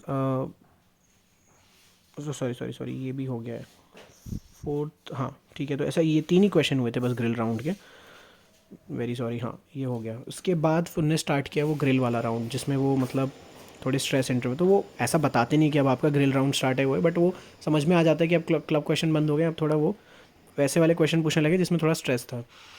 तो उन्होंने मेरे सिटी के बारे में जब सुना और उसके बारे में सुना, तो उनको समझ में आया कि मुझे आर्मी के बारे में मतलब ज़्यादा पता था, क्योंकि आपसे इंटरव्यू में ये भी एक्सपेक्टेड रहता है कि आपको ऑर्गेनाइजेशनल नॉलेज होना चाहिए। ऑर्गेनाइजेशनल नॉलेज इन सेंस कि आप जिस भी उसमें जाना चाह रहे हो, जैसे आप आर्मी में जाना चाह रहे हो, आप एयरफोर्स में जाना, या आप सीधी बात आप डिफेंस में जाना चाह रहे हो, तो you should know about the organisation, कि उसका रैंक स्ट्रक्चर कैसा होता है, कितनी कमांड्स होती हैं एयरफोर्स में या नेवी में या आर्मी में, और उनके कमांड जो होती हैं, फिर उसके बाद हायरार्की क्या होती है, रैंक स्ट्रक्चर क्या होता है। थोड़ा बहुत आपको इतना पता होना चाहिए कि रैंक इंसिग्निया क्या होते हैं। जैसे मेजर के में एक अशोक एम्बलम जो रहता है अपना, वो नेशनल एम्बलम, वो होता है साइन मेजर की इंसिग्निया रैंक की। तो इस टाइप के से रैंक सबके पता होना चाहिए। लेफ्टिनेंट के में कितने स्टार हैं, तो थोड़ा बेसिक नहीं भी पता है तो इट्स ठीक है, इट्स ओके, बट एक्सपेक्टेड रहता है कि अगर आप जाना चाह रहे हो, इससे समझ में आता है कि how much you are dedicated. बहुत ज़्यादा आपको नहीं पता होना चाहिए अंदर का भी, क्योंकि उतना आपसे एक्सपेक्टेड, आपने जब ज्वाइन ही नहीं करी है फर्स्ट, तो आपको कैसे पता होगा। बट हाँ, बेसिक आपको थोड़ा पता होना चाहिए ऑर्गेनाइजेशनल नॉलेज। मतलब ऐसा नहीं कि एकदम ही आप बस मुंह उठा के चले गए। इससे समझ में आता है कि आप बस ऐसे ही देने आए हो, आपको फ़ौज में इंटरेस्ट उतना नहीं है। तो मेरे से उन्होंने यही क्वेश्चन पूछा कि you know more about army, क्योंकि मैंने बता दिया था सर हमारे यहाँ पे जबलपुर में 3 मतलब 2 रेजिमेंट हैं, उनका हेडक्वार्टर ही है सीधे जम्मू एंड कश्मीर और ग्रेनेडियर्स का, और एक उसका है आपका सिग्नल्स का। तो मेरे से उन्होंने ये पूछा कि you know more about the army, then why do you want to join air force. तो फिर उनको मैंने इस पर यही आंसर दिया कि जैसे सर मेरे को, I am from a non tech background and I have very less opportunities to join the armed forces from the CDS and only from the FCAT, no lateral entries जो direct वाले SSB होते हैं। तो मैंने बोला कि I wanted to bring out the maximum from the opportunities I have got, and also the main dream is to join the armed forces. पहला dream तो फोर्सेज ज्वाइन करने का, in any way if I could serve in the armed forces from the air force or from the in army. तो मैंने ये इस type का answer दिया था। तो उसके बाद उन्होंने पूछा कि tell me more about the cantonment in your city. मैंने उनको ये सब पूरा बता दिया था कि कौन कौन सी रेजिमेंट हैं क्या है, और फिर मैंने ये सब भी बताया कि हमारे ऑर्डिनेंस फैक्ट्रीज़ भी हैं खूब। उसके बाद उनने मुझसे उसी पे एक क्वेश्चन पूछ लिया था कि उसे you are telling that you have JAK rifles in your like in your city, you have a regimental centre of JAK rifles, so what is JAK rifles famous for. तो मैंने उनको उस पर ये बोला कि sir JAK rifles has many decorations in it. तो कई चीज़ों के लिए वो फेमस हो सकती है। The one which I am able to recall right now is that it has 2 Paramvir Chakra. So rifleman Sanjay Kumar जो हैं and the late captain Vikram Batra, both were the decorated officer from the JAK rifles in the 1999 Kargil war. तो फिर उनने उस पर मेरे से एक क्वेश्चन पूछ लिया। तो वो ऐसे ही होता है कि एक क्वेश्चन से दूसरा निकलता जाता है। तो ही आज़मी कि okay Vikram Batra was from which battalion? So I told him that he's from the 13th battalion. तो उधर पे उन्होंने मुझे ग्रिल किया कि no he is from the 18th battalion I think. तो मैंने नो सर, आई एम उस समय आपको ना, if you are confident so you don't have to be very adamant. You have to answer the question in a very in a soft manner, but don't lose your confidence also, क्योंकि वो आपको confuse करेंगे. So I told him that sir he is from the 13th battalion. So he was saying no, he is from the 18th battalion I think. No sir, I'm pretty sure because I studied in Kendriya Vidyalaya, and whenever I used to go, my Kendriya Vidyalaya was in the JAC area only, in the regimental center of JAC. So while going to school, I daily used to see there was a Vikram Batra Dwar in Jabalpur, and there was a big statue of Kargil war in which it was written 13th Battalion Jammu and Kashmir Rifles, and Vikram Batra's name was written.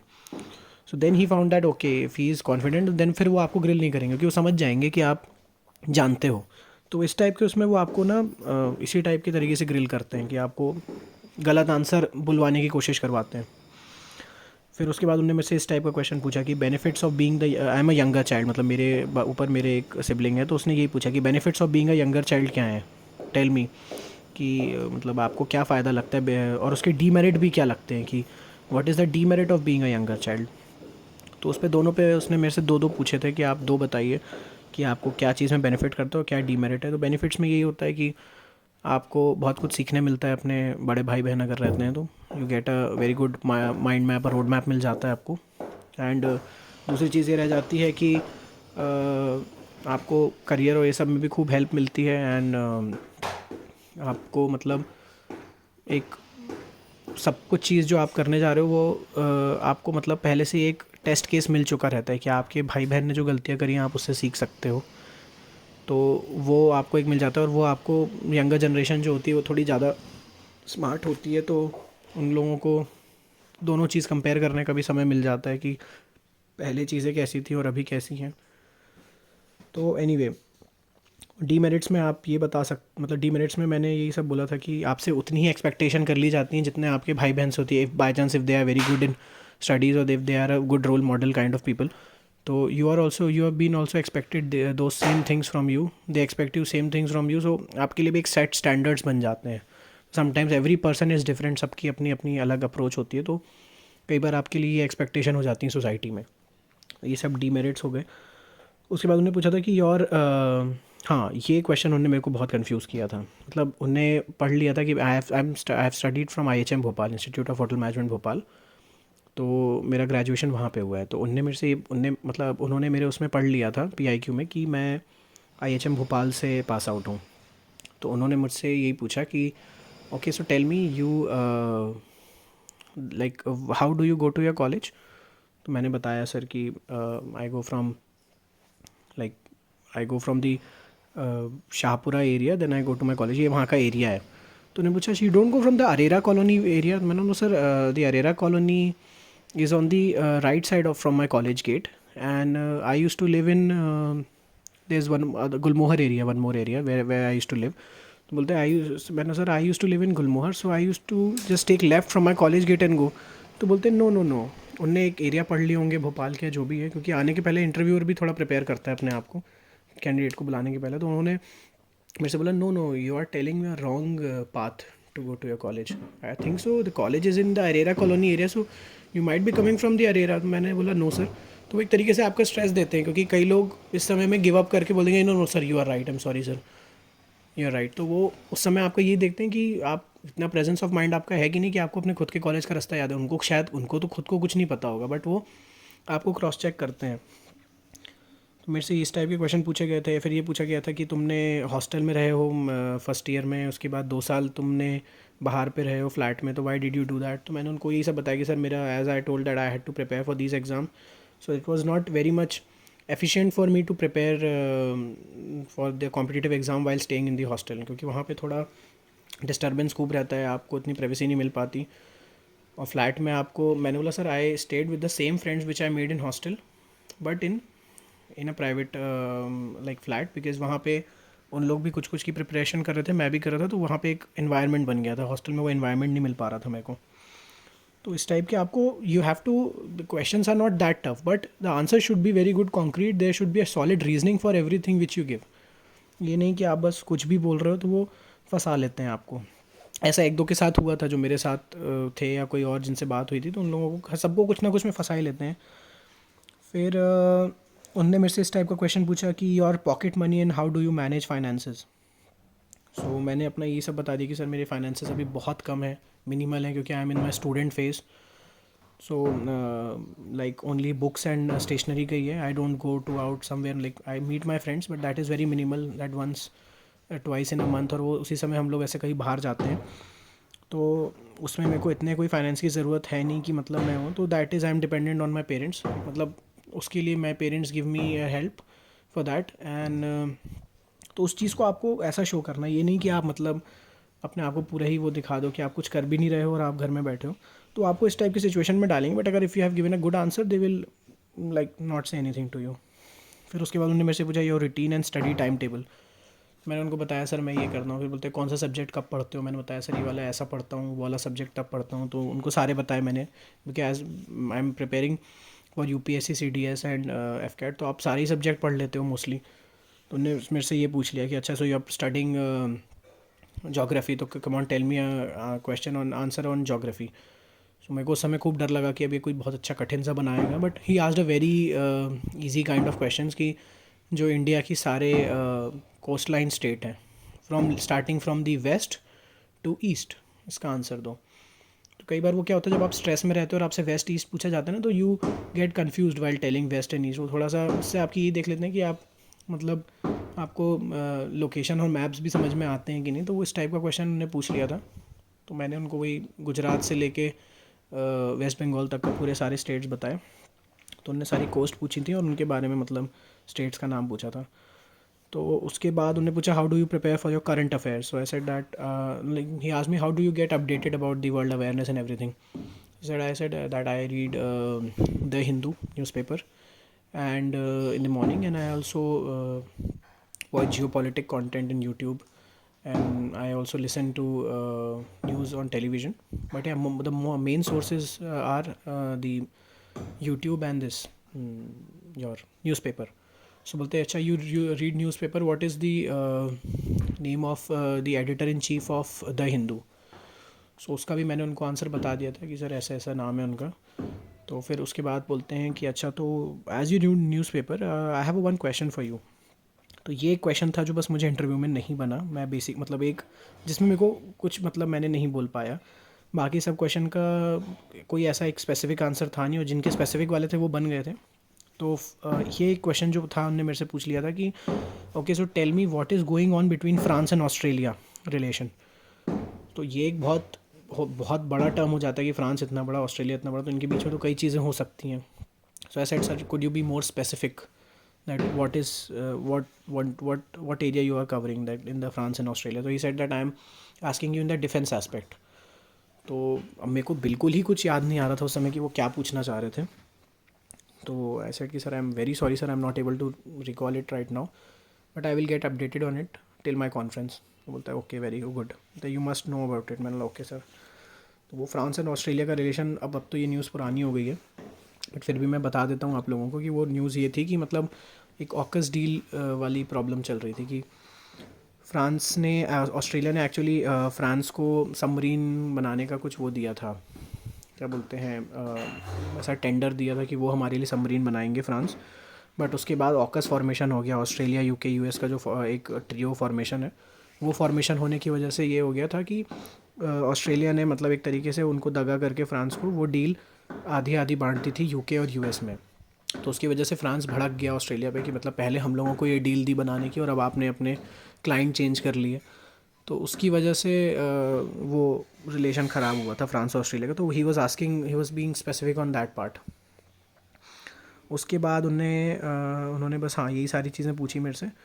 उसके बाद मतलब this whole interview lasted for around 45 minutes, क्योंकि मैंने time देखा था तो 46-45 minutes का clock लगी रहती है अंदर, तो उससे समझ में आया इतना लंबा चला। उसके बाद फिर देन मैंने फाइनली उन्होंने जो पानी पीने बोला था बगल में वो पी लिया था। And he asked me then now you can go and send the next candidate. मतलब ओके सर थैंक यू। तो ये हो जाने के बाद मेरा Day 2 हो गया। उसके बाद तो मैं फ्री था, तो वो फ्री में मैंने अच्छा खूब खेल लिया था वहाँ पे। और हो जाने की वजह से थोड़ा सा मेरे को एक इंजरी भी थी, हो गई थी। तो एक्चुअली हुआ क्या था कि मैं ट्रेन से ही मुझे थोड़ा सा दर्द हो रहा था अपने पैर में। एंड उसके बाद वहाँ जाके मैंने खेल के मुझे लगा कि ऐसी मसल पेन या ये वो होगा, तो मैंने और खेल खाल लिया वहाँ पे खूब ज़्यादा। सारे स्पोर्ट्स रहते हैं एसएसबी में, क्रिकेट रहता है, वॉलीबॉल था, बास्केटबॉल था, और इंडोर वाले में चेस वगैरह थे, टीटी था। तो मैंने सारे गेम्स खूब खेल लिए और उसकी वजह से वो चीज़ और बढ़ गई थी। वो बाद में आके कुछ पता चली कि वो अलग प्रॉब्लम थी, तो उसका ट्रीटमेंट अभी तक चल रहा है। तो वो उसकी वजह से एक रेस्ट डे मिलता है आपको हर जगह, क्योंकि यहाँ पे 5 दिन है और 5 दिन रहते हैं एसएसबी में। बट होता क्या है कि पहले दिन में 2 चीज़ें हो जाती हैं, स्क्रीनिंग और साइक, तो उसकी वजह से एक दिन जो रहता है वो पूरा खाली रहता है। तो हर कैंडिडेट को कोई एक ना एक दिन फ्री रहता है। तो मेरा जो डे 3 था that was a rest day. Then on day 4 I was ready for the GTO. तो जीटीओ 2 दिन में कंप्लीट हो पाता है, जीटीओ 1, जीटीओ 2। तो डे 4 में हमारा जीटीओ था। It was started with group discussion in the morning. तो जीडी होता है, तो जीडी में 2 टॉपिक थे हम लोगों के। वो टॉपिक मैं बता देता हूँ जिसमें आप लोगों को प्रिपेयर करने के लिए रेडी रहें। एक था मेडिकल इंफ्रास्ट्रक्चर इन इंडिया, उस पर एक डिबेट था, और मतलब उस पर जीडी करना था। और दूसरा था one election, one India one election, मतलब एक India one nation one election का जो चल रहा है, मोदी जी का भी था इसमें शायद वो, कि एक देश में एक ही इलेक्शन होना चाहिए एक ही बार में, तो उसके ऊपर से था। तो ये हम लोगों के 2 वो थे, ग्रुप डिस्कशन के टॉपिक्स थे, दोनों करने पड़ते हैं। फिर उसके बाद second was the group planning exercise. Second test was group planning exercise GP. उसमें हमारे ग्रुप ने थोड़ा बहुत अच्छा परफॉर्म नहीं किया था जहाँ तक। उसमें वो फट्टी बल्ला टास्क रहते हैं कुल मिला के, उसमें पूरे ग्रुप को एक से दूसरे उसमें ऑब्स्टिकल पे जाना पड़ता है। ऐसे 3-4 ऑब्स्टिकल रहते हैं। फिर थर्ड था progressive group task. Progressive group task में शायद उसमें भी यही था, उसमें पूरे ग्रुप को एक उस पे जाना था, तो वो भी यही था। आई am very sorry guys. Progressive group task जो था उसमें फट्टा बल्ली रहता है। Group planning exercise was basically वो जिसमें एक ऐसा मैप टाइप का एरिया पूरा बता देते हैं कि जिसमें आपको ये सिटी है, इसमें आप लोग 5-6 फ्रेंड्स का ग्रुप जा रहा है और आपकी बस ख़राब हो गई है, आपका ये हो गया है, तो आपको इधर से वहाँ जाना है, वहाँ से आना है। तो इसमें मतलब आपको एक सिचुएशन टाइप की दे दी जाती है और उस सिचुएशन को आप कैसे ख़त्म करोगे। तो इसमें ये बात हमेशा याद रखना, जैसे फॉर एग्जांपल आपको स्टोरी ऐसी दी गई कि एक गांव है, इसमें यहाँ से नदी जा रही है, इधर से वो है, यहाँ पे आप पहुँचे तो आपकी बस ख़राब हो गई। आप लोग दूसरे गांव जा रहे थे, बास्केटबॉल का मैच था आपका और आप कैप्टन हो, तो आपकी बस ख़राब हो गई। अब आपकी बस ख़राब हो गई तो आपके उतने में ही आपके सामने एक ढाबे वाला आ गया और वो बोलता है कि मेरा सर फोड़ दिया गया है, कुछ लोगों ने मेरी दुकान को लूट लिया है। फिर वहीं पे एक औरत आई, वो बोली कि मैं भेड़ चराती हूँ, मेरी एक भेड़ जो है वो उसमें फंस गई है, नाली में फंस गई है। फिर एक जगह पे आपको पता चला कि ट्रेन की पटरी टूटी हुई है। तो ऐसे खूब सारी ना, एक ही उसमें खूब सारी सिचुएशन दे देते हैं। तो इसमें बस एक याद रखना है कि आपका ना सारा टास्क कंप्लीट हो जाए। और दूसरी चीज़ ये रखना कि आप लोग जिस मेन काम के लिए निकले थे बास्केटबॉल खेलने, वो काम भी आपका पूरा हो जाए, क्योंकि आपकी उसमें कोई गलती नहीं है ना कि आपके सामने इतनी सारी सिचुएशन आ गई, तो आपको तो अपना मैच खेलने जाना ही पड़ेगा। तो आपको ये सिचुएशन कंप्लीट रखनी है, पूरी करनी है। मेरा थोड़ा सा ये ग्रुप प्लानिंग एक्सरसाइज ही बिगड़ा था मतलब एसएसबी में, कि इसमें मैंने क्या किया था कि स्टोरी पूरे समय में आर्टिकुलेट, मैंने सोचा था कि मैंने इसकी बहुत ज़्यादा प्रिपरेशन नहीं करी थी। मुझे लगा था कि ये तुरंत में ही मैं प्रैक्टिकली करूँगा। तो इससे यही हुआ था कि इसकी लिखने की प्रैक्टिस खूब कर लेना। आइडियाज़ मेरे बहुत अच्छे गए थे और मैंने ग्रुप डिस्कशन जो होता है उसमें पार्ट लिया था इसके। बट जो इसका वाला पार्ट था कि जिसमें स्टोरी पूरी लिखनी थी, बनानी थी, वो थोड़ी सी इनकम्प्लीट रह गई थी समय के साथ। तो उसमें यही रखना, मैं अपने एक्सपीरियंस से बता रहा हूँ कि उसकी खूब प्रैक्टिस करके जाना, उसकी स्टोरी पूरी आपकी कंप्लीट होना चाहिए। सेकेंड थिंग ये रखना है कि prioritise the problems in that situation given to you. कि अब जैसे कि किसी का सर फूटा है तो उसको सबसे पहले प्रायोरिटी दो। कि वो जो ढाबे वाला जो रो रहा था, मैंने बताया, जो उसका सिर फूट गया, तो सबसे पहले उसके लिए सोचो कि उसको कहीं पे मेडिक हेल्प मिल जाए। उसके बाद नेक्स्ट ये सोचो कि मतलब जो ऐसी सिचुएशन जिससे लोगों की जानें जा सकती हैं, उनको आप फर्स्ट प्रायोरिटी दो। कि अब जैसे फिर इसके बाद सबसे पहले वो ट्रेन का सोचो कि, और उसमें टाइमिंग और वो देती है, तो उसमें ना आपकी वो सब आपको कैलकुलेशन आपकी अच्छी होना चाहिए। कि जैसे आप 7 बजे अभी वहाँ खड़े हुए और 8 बजे ट्रेन के निकलने का टाइम है, और उसके पहले वो पटरी सही होना चाहिए। और जहाँ पे पटरी टूटी है वो आपसे इतने किलोमीटर दूर है, तो वहाँ से आपका टाइम एंड डिस्टेंस वाला भी कॉन्सेप्ट थोड़ा लग जाता है। कि आप ऐसे तरीके से करो कि आपको सुपरमैन नहीं दिखाना है ना अपने आप को, थोड़ा कैलकुलेटेड दिखाना है कि हाँ मैं इतने की स्पीड में जल्दी से जाऊँगा या नाव से चला जाऊँगा तो वहाँ इतनी जल्दी पहुँच जाऊँगा, तो थोड़ा सा आपको ये समझ में आना चाहिए।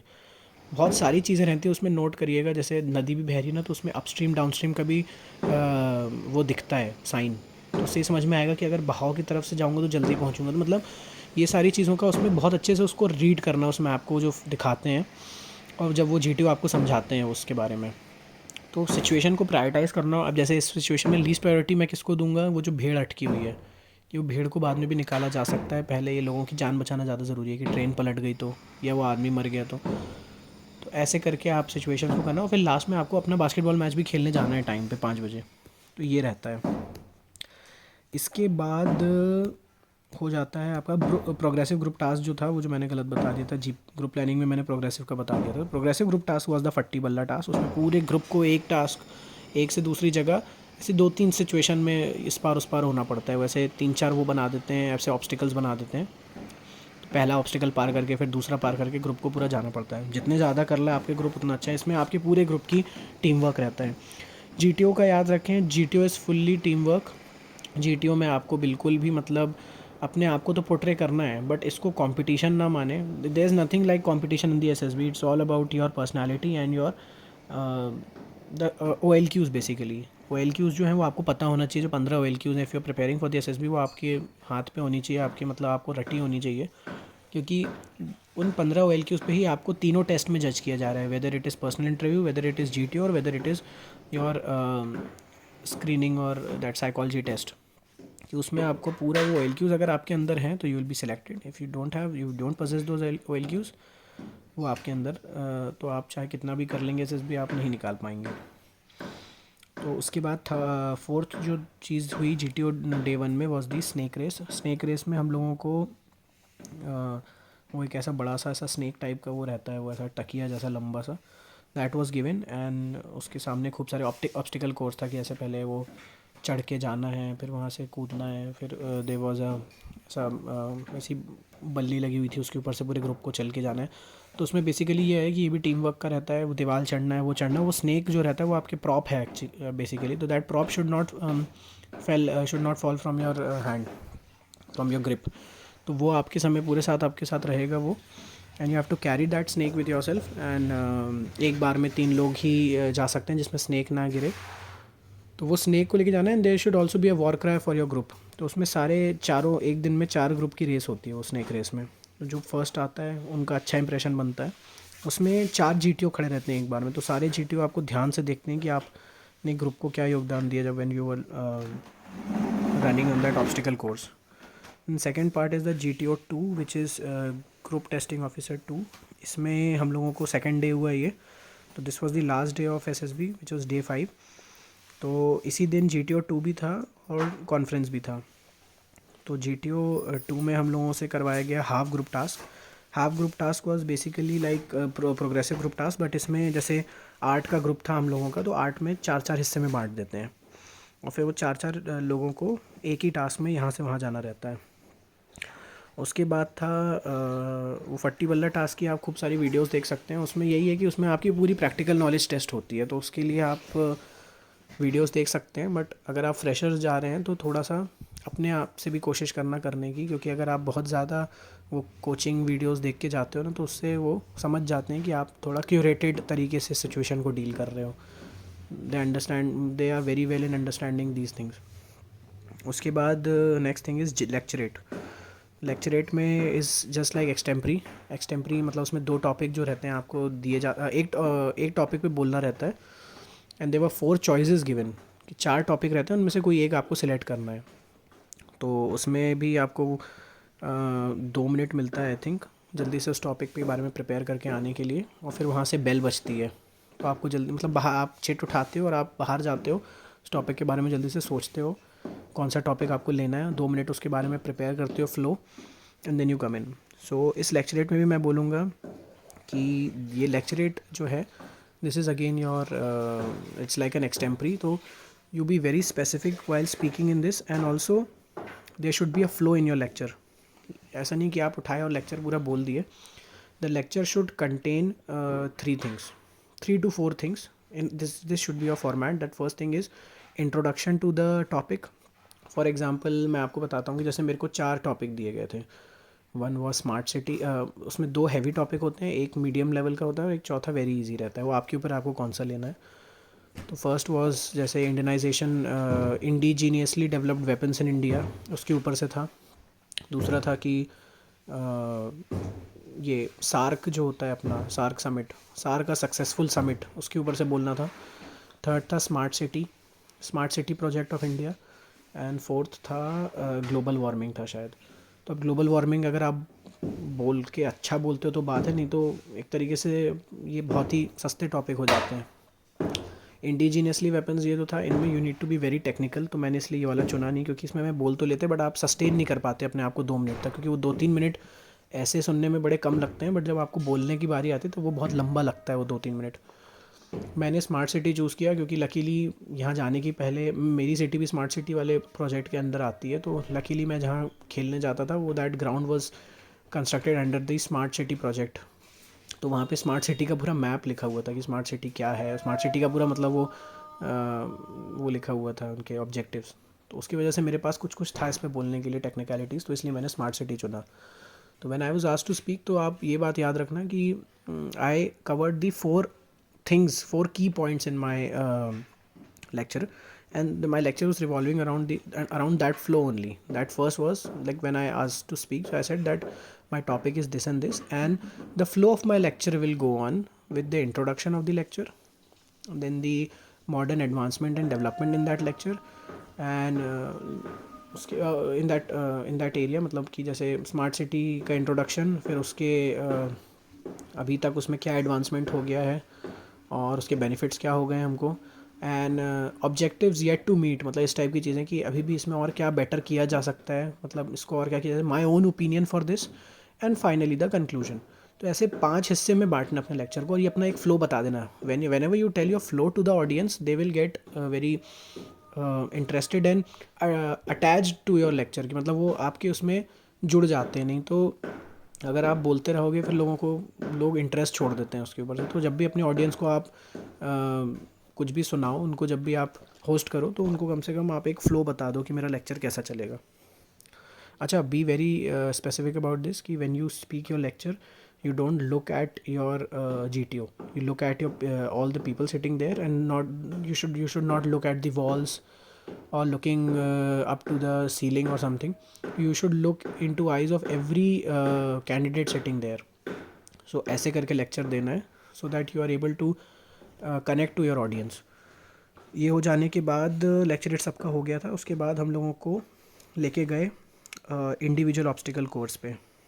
इंडिविजुअल ऑब्स्टिकल कोर्स जो था ये भी मेरा थोड़ा सा बिगड़ गया था, क्योंकि मेरे को मेन रीज़न बस अपने अगर सिलेक्शन का नहीं लगता है तो दैट इज़ दी GTO, क्योंकि मैंने वो जो अपना पैर ख़राब कर लिया था कूद फांद के वहाँ पे, और मेरा जो दर्द बढ़ गया था, तो वो मुझे इंडिविजुअल ऑब्स्टिकल कोर्स में समझ में आया कि I was not able to complete all the obstacles on time, क्योंकि मैं एक पैर से थोड़ा लंगड़ाने लगा था वहाँ पे।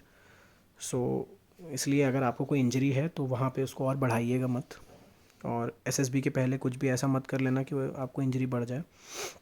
तो इंडिविजुअल ऑब्स्टिकल हुआ।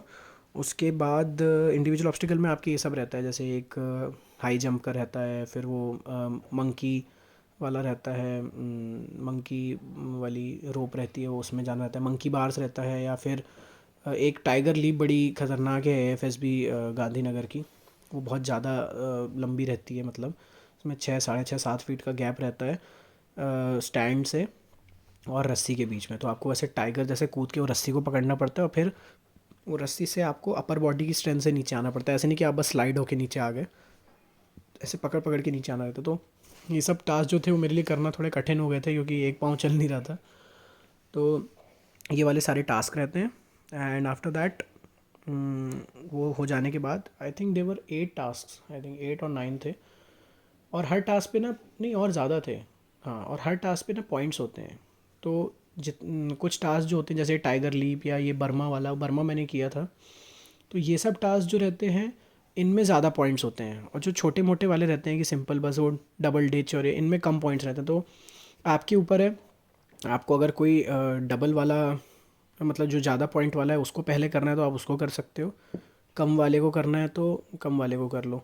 सबकी अपनी स्ट्रैटेजी होती है, वो आप खुद ही देख के समझ पाओगे कि आप कितने एजाइल हो आप, कितने वो हो एथलेटिक हो। और ये रहता है कि जैसे समझ लीजिए for example I am telling कि अगर वहाँ 12 टास्क हैं तो आपने जब तक पूरे 12 कंप्लीट नहीं कर लिए हैं आप फिर से शुरू से नहीं कर सकते। मतलब अगर आपने एक टास्क कर लिया बर्मा वाला, उसके बाद आपने हाई जंप कर लिया, अब आपने सोचा बर्मा को एक और बार कर लेता हूँ तो 2 पॉइंट और मिल जाएंगे, तो ऐसा नहीं है। आपको पहले सारे कंप्लीट करना है तभी आप बर्मा पे फिर से आ सकते हो। कुछ लोग होते हैं जो पूरे कंप्लीट करके फिर से शुरू से कर लेते हैं, तो बहुत अच्छी जिनकी फिजिकल वो रहती है। इसमें ये याद रखें कि थोड़ा सा आपसे एक्सपेक्ट किया जाता है कि आप अगर फ़ौज के लिए आए हैं तो आपकी फ़िज़िकल अच्छी होना चाहिए। ऐसा नहीं है कि आपको सब कुछ अगर आप कर लेते हो तो ही आप सिलेक्ट हो पाओगे, अगर आप कम भी करते हो तो भी आप हो जाते हो। बट हाँ, थोड़ा सा एक्सपेक्टेशन रहती है इसमें आपसे। उसके बाद फाइनली हुई conference. Last part of my interview, SSB interview was the conference. हम लोग को खाना आना किया, हम लोगों ने लंच किया, then we were asked to go, we were again asked to be in our formals and go to conference. तो कॉन्फ्रेंस में जब हम लोग गए तो कॉन्फ्रेंस यार मेरी थोड़ी कॉन्फ्रेंस भी थोड़ी सी लंबी चली थी, तो उसकी वजह से मेरे को बड़ी उम्मीद बढ़ गई थी कि मेरा हो जाएगा, बट नहीं हुआ। तो कॉन्फ्रेंस में मेरे से 5 क्वेश्चंस पूछे गए थे। तो कॉन्फ्रेंस इज़ दी, ऐसा नहीं कहूँगा कि कोई बहुत ख़तरनाक डरावना पार्ट होता है, बट या थोड़े से आप नर्वस हो जाते हो क्योंकि when you go to your conference, एक तो आपको अभी तक का इतना हाइप बन चुकी होती है आपके मन में कि आपका सिलेक्शन हो सकता है, आप इतने 5 दिन रहे हो एसएसबी में। और when you go to conference, conference is basically the final test. जिनको लेना है उनसे कुछ क्वेश्चंस खूब चलते हैं लंबे, जिन जो डाउटफुल हैं, जिनको लेना सिलेक्ट कर, जिनका पहली मन बन चुका है कि हाँ इनको तो लेना ही है, उनसे भी या तो कुछ भी नहीं पूछते हैं या थोड़ा लंबा पूछ लेंगे। और जिनको नहीं लेना है उनसे सिर्फ बेसिक क्वेश्चन पूछते हैं कि आपका स्टे कैसा रहा एंड आपको मतलब कैसा लगा एसएसबी में, ऑन योर एक्सपीरियंस कैसा रहा, और कोई फीडबैक आप देना चाहेंगे। तो जो डाउटफुल रहते हैं उनसे फिर से होता क्या है कि एसएसबी में जैसे 3 पार्ट हुए, psychology, personal interview and GTO. समझ लीजिए जीटीओ ने मेरे को डाउटफुल दिया फॉर एग्जांपल कि हाँ ये कैंडिडेट डाउटफुल है, इसको ले भी सकते हैं, इसको नहीं भी ले सकते हैं। पर्सनल इंटरव्यू वाले ने बोल दिया कि हाँ इसको ले सकते हैं। तो वहाँ पे क्या होता है, आप सारे लोग बैठे रहते हैं तो वो बैठ के फाइनल डिस्कशन होता है कि बताओ अब इसको लेना है कि नहीं। तो इसलिए उसमें 1-2 क्वेश्चन ऐसे पूछ लेते हैं जिससे उनको फाइनली समझ में आ जाता है कि हाँ ये candidate is fit to join the forces and this is not. तो मैं जब गया था तो मेरे से वहाँ पे यही पूछा गया कि हाउ वाज योर स्टे, ऐसा वैसा। तो आई सेड कि sir it was very good. तो बोलते हैं कि no still I don't think so, everything was fine here. मैंने no sir, no place has everything fine. So for a SSB interview, for a like dealing with so many peoples, so many like candidates staying here, still the administration was very good. मेरे से यही पूछ लिया कि वो from hotel management, तो तुमको तो खाने में कुछ कमी लगी होगी। ये मेरे से जीटीओ ने भी पूछा था। तो आई सेड कि no sir, I am telling you that the food was very prepared well. बोलते नहीं फिर भी तुमको उतना मसालेदार उतना अच्छा नहीं मिला होगा। तो मैंने सर बिकॉज उसमें मैंने ये बोल दिया था कि sir there are many people to cater here and every candidate is coming from different parts of country. Everyone has their own palate, their own taste, so they cannot cater to individuals taste. That's why they make food in this kind of manner कि थोड़ा सा उसको फीका ही बनाते हैं, so that कि जिसको अलग से नमक या वो चाहिए वो डाल ले, लेकिन मतलब इतना रहे कि वो सब लोग खा सकें। सो मैंने sir because of that that's why they the food was like this kind of food which you are telling, but there is no problem, I have come here for giving an interview and when you are preparing for something, when you giving for interview for a फौज, so you need to you'll have to sacrifice for these kind of things कि आप इतने ज़्यादा luxury नहीं मांग सकते हो कोई इंटरव्यू में आके। तो इस टाइप का क्वेश्चन उन्होंने मेरे से पूछा था, तो मैंने ये आंसर दिया था। फिर उन्होंने पूछा था कि उनने मेरे से इसी चीज़ पे मेरे को थोड़ा सा ग्रिल वो किया, जो मेरे को मैंने आपको बताया था ना कि मेरे को वो फ्रांस ऑस्ट्रेलिया वाला क्वेश्चन नहीं बना था। तो उन्होंने मुझसे यही पूछा कि okay Abhijit, tell me, reading news online will you prefer or through the newspaper. Sir I will, तो मैंने उनको ये बोला कि sir I will prefer both the things for कि newspaper give you a more detailed news and ऐसा वैसा, and online में आपको ये रहता है कि आपको एक सबसे बड़ी बात है कि आपको तुरंत आपके हाथ में, आज की डेट में फ़ोन है, सबके हाथ में फ़ोन रहता है और तुरंत आप कोई भी चीज़ को एक्सेस कर सकते हो। तो एक्सेसिबिलिटी के लिए रीडिंग न्यूज़ बहुत अच्छी चीज़ है ऑनलाइन, मतलब ऑनलाइन न्यूज़ ज़्यादा वो है। और उसमें क्या होता है कि मोर पिक्टोरियल फॉर्म में आपको दिखाते हैं, तुरंत आपको प्रेजेंटेशन रहता है। जैसे आप कोई भी जियोपॉलिटिक कंटेंट देखेंगे यूट्यूब में तो उस पर आपको वो तो एनिमेशन और थोड़ा वो सब भी दिखाते हैं, तो उसकी वजह से आप चीज़ों को और जल्दी ग्रैब कर लेते हैं पिक्टोरियली। न्यूज़पेपर में होता है कि थोड़ा सा वो रहता है। तो उन्होंने मेरे से बेसिकली ये पूछ लिया था कि न्यूज़पेपर के क्या फ़ायदे हैं पढ़ने के और ऑनलाइन के पढ़ने के क्या फ़ायदे हैं। तो मैंने उनको यही बोल दिया था कि सर, तो उनने पूछा कि ऑनलाइन न्यूज़पेपर को ऑफलाइन मतलब न्यूज़पेपर पढ़ने का बेसिक फ़ायदा क्या है सबसे पहला। तो मैंने बोला सर सबसे पहले तो यही है कि न्यूज़पेपर में क्या होता है, न्यूज़ एक दिन बाद आती है कि जैसे आज कुछ घटना हुई तो उसकी न्यूज़ अब कल आएगी पेपर में या शाम के पेपर में आएगी। तो वो होता क्या है कि उसमें वो न्यूज़ बहुत डिटेल्ड आती है। You are able to get a whole scenario for that news. You get the whole aspect for that news and you get a very holistic approach when you read newspaper. होता क्या है कि उसमें आपको दोनों पक्षों की बात पता चलेगी, असली में क्या हुआ था। And when you read news online उसमें क्या होता है, तुरंत न्यूज़ आ जाती है बट आपको मतलब वो नहीं मिल पाता कि उसके पीछे का पूरा मेन वो क्या था, मतलब पूरी स्टोरी नहीं पता चल पाती। और दूसरी चीज़ ये भी मैंने बोला सर फ़ायदा न्यूज़पेपर का एक ये भी है कि न्यूज़पेपर आप जब उठाते हो तो you are able to see all the news at a glance, at a single glance you are able to see all the news. आप सबकी हेडिंग एक बार में देख सकते हो। वेराज अगर आप इसमें पढ़ते हो ऑनलाइन में तो आपको एक एक करके चेंज करके देखना पड़ेगा। इसमें आप क्या है, सुबह उठे आपने पेपर उठाया तो आपने ऊपर देखा तो आपको 4 न्यूज़ दिख गई, नीचे देखा तो 4 न्यूज़ दिख गई। तो ये एक फ़ायदा है। फिर उन्होंने मेरे से पूछा कि बेनिफिट्स, ये बता दिया मैंने, हाँ। फिर उन्होंने ये पूछा कि आपका कोई सजेशन है हमारे लिए। तो मैंने बोला no sir, SSB is doing very good, I am not that qualified to tell that is any suggestion for SSB that, because यहाँ पे इतने एफिशिएंट लोग हैं SSB में, इतने बड़े ऑफिसर्स हैं, they are maintaining the SSB, तो there is no suggestion for that from myself. बोलते no still I want one suggestion from you. तो मैंने बोला सर कि I don't have any suggestion, I just have a feedback sir. तो बोलते हैं कि अच्छा ओके वही दे दो। तो मैंने बोला कि yes sir, my feedback is sir कि that when I woke up in the morning, SSB में सुबह सुबह वो जैसे बिग बॉस आपने अगर देखा होगा बाय चांस, बिग बॉस में एक वो रहता है ना कि सुबह गाने गा के उठाया जाता है, तो गाने बजते हैं ना सुबह। तो ऐसे ही SSB में भी, गांधीनगर में, मेरे को बाकियों का पता नहीं है, तो गांधीनगर में क्या है, सुबह सुबह वो देशभक्ति गाने बजते हैं, पेट्रियाटिक सॉन्ग्स बजते हैं। तो वो बड़ी अच्छी फीलिंग आती है। जैसे मैं सुबह जब जिस दिन मेरा पर्सनल इंटरव्यू था तो मैं उस दिन शेव करने सुबह उठा था 4:30-5 बजे। तो वहाँ पे बढ़िया वो लक्ष्य का गाना बज रहा था। तो मैंने उनको ये बोला कि सर ये जो पेट्रियाटिक सॉन्ग बजाने का वो है, that culture is very good which is going on in the 3FSB Gandhinagar, so this should never be stopped. तो उसने बोला ओके वेरी गुड। तो मैंने एक तरीके से उनकी अच्छी चीज़ कोई सजेशन बना दिया। So this was all my interview guys. यही था मेरा इंटरव्यू कॉन्फ्रेंस आउट था। तो इससे अगर आपको कुछ सीखने मिला है तो वेरी गुड, इसको carry on these things and be true to your self. फौज को सिर्फ उसके लिए ना जाएं कि आपको मतलब उसमें बस वो एक अच्छा नौकरी का वो दिख रहा है इसलिए चले जाएं, because they don't want people who are just giving it as just another interview और जस्ट अनदर जॉब के लिए अगर लोग वहाँ आ रहे हैं तो they don't want this kind of man. They want who are dedicated to the armed forces and who want to join the armed forces as a as a service, not as a job. So all the best, and I'm